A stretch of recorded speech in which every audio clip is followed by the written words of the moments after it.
Muy buenas a todos, soy Oliver y hoy quería hablaros sobre la teoría de la evolución. Según la cosmovisión atea, materialista y nihilista promovida por la NASA, el sistema educativo y los medios de comunicación, el universo apareció de la nada y sin ningún motivo hace 14 billones de años en lo que se conoce como el Big Bang o la Gran Explosión.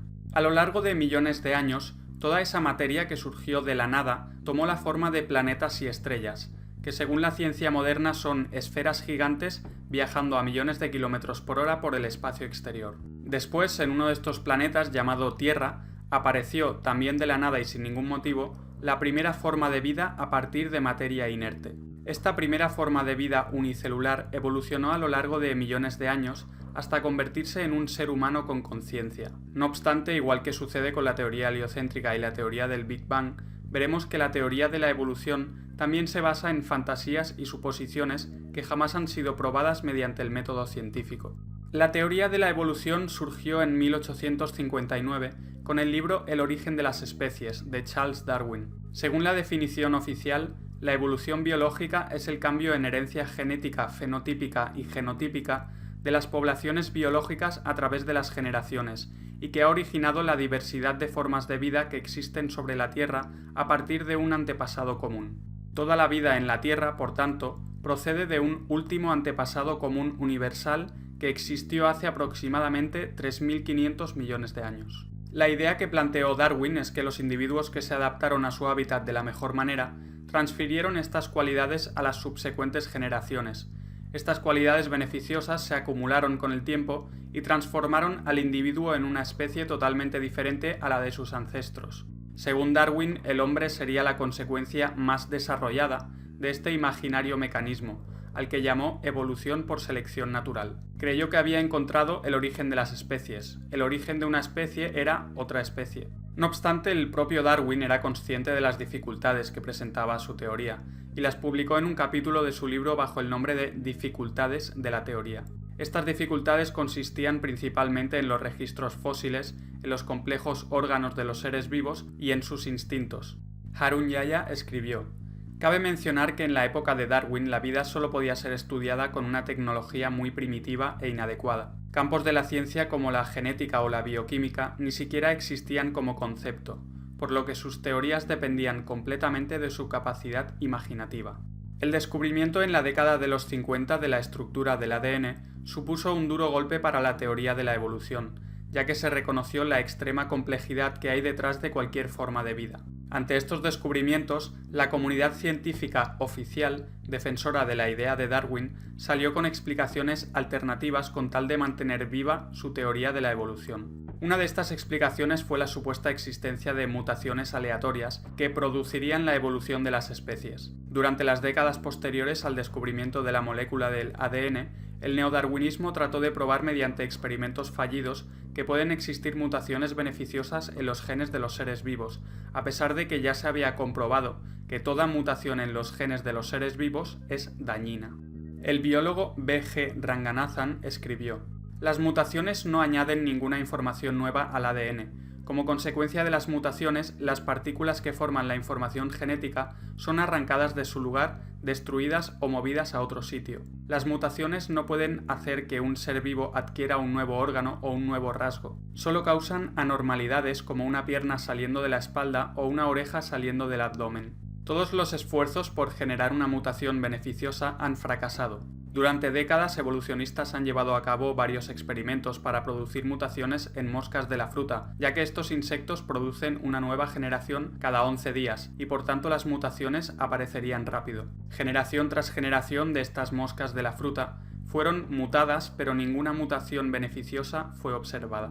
El genetista evolucionista Gordon Taylor escribió: es un hecho sorprendente, aunque no muy mencionado, que aunque genetistas por todo el mundo han estado criando moscas de la fruta durante más de 60 años en laboratorios, no han visto jamás la aparición de una nueva especie o ni siquiera de una nueva enzima.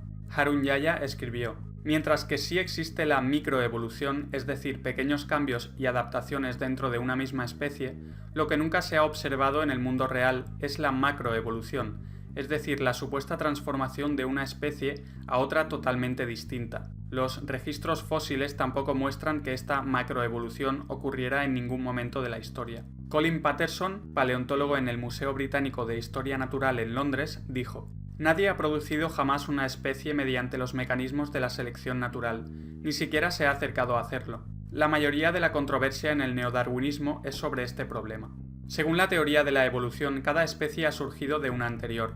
Una especie que existió previamente se convirtió en otra con el tiempo y así surgieron todas las especies. Según esta teoría, esta transformación gradual dura millones de años. Si este fuera el caso, entonces innumerables especies intermedias hubieran vivido durante el inmenso periodo de tiempo en que se supone que ocurrieron estas transformaciones. Por ejemplo, tendrían que haber existido especies medio peces medio reptiles que hubieran adquirido características de los reptiles además de las características de los peces que ya poseían. O deberían haber existido especies medio reptiles medio aves que hubieran adquirido características aviares en adición a las características reptiles que ya poseían.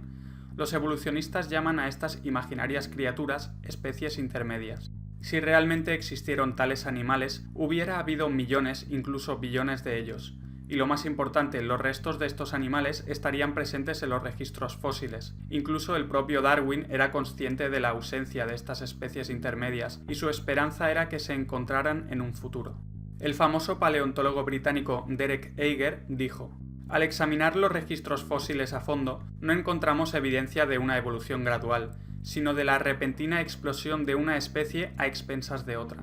El paleontólogo evolucionista Mark Zanerky comentó al respecto lo siguiente: «Uno de los grandes problemas con la teoría de la evolución ha sido el registro fósil.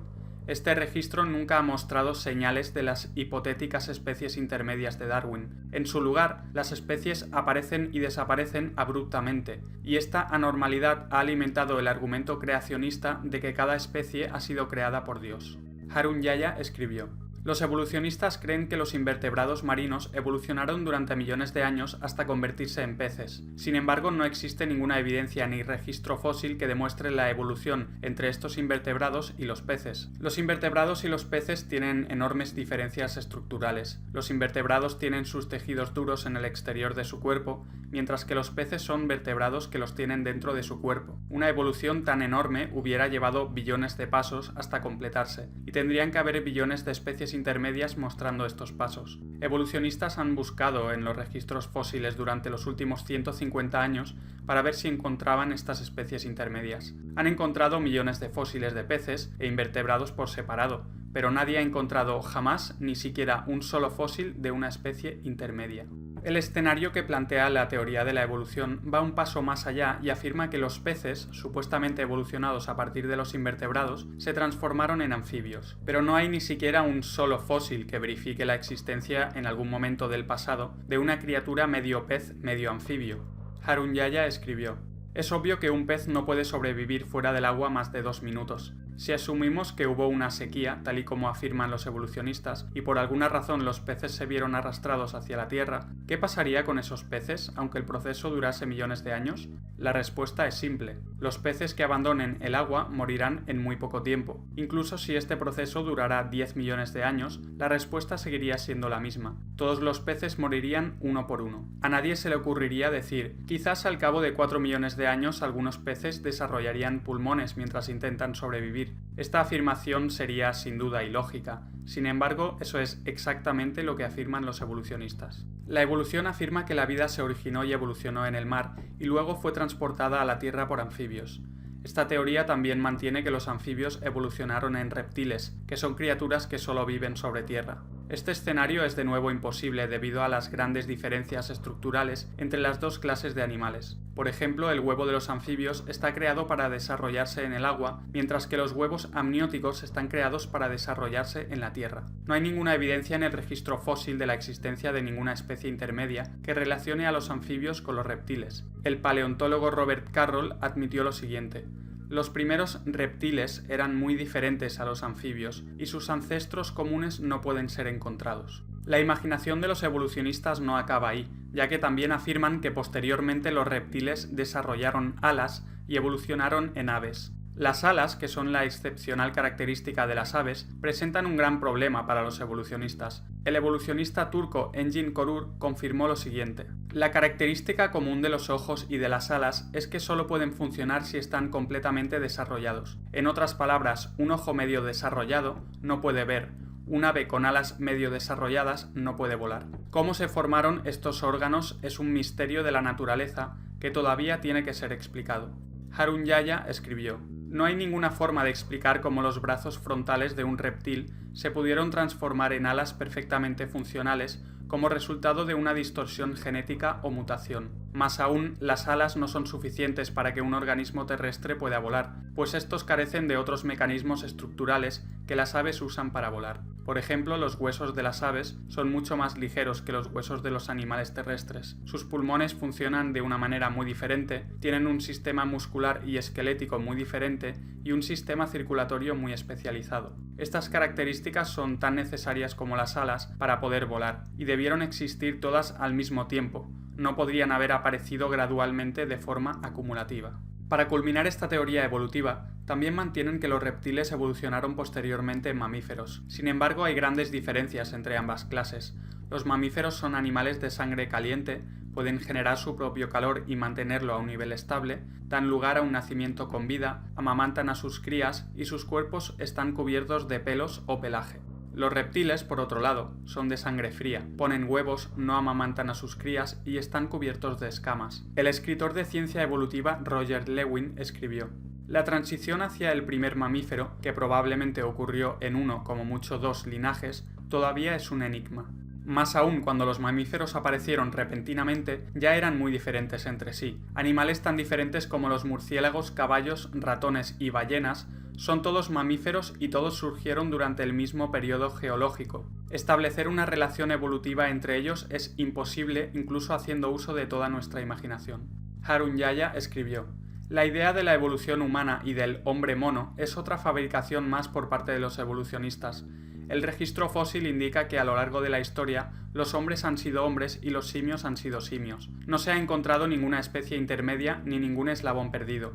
Uno de los métodos que han empleado los científicos evolucionistas para intentar solucionar este problema es crear ellos mismos los fósiles que no pueden encontrar. El primero de estos convenientes descubrimientos evolucionistas fue el hombre neandertal, encontrado en Alemania en 1856, justo a tiempo para el lanzamiento del libro El origen de las especies de Darwin. Los evolucionistas han intentado por todos los medios presentarlos como una especie primitiva, pero todos los descubrimientos muestran que no son diferentes a cualquier hombre robusto de hoy en día.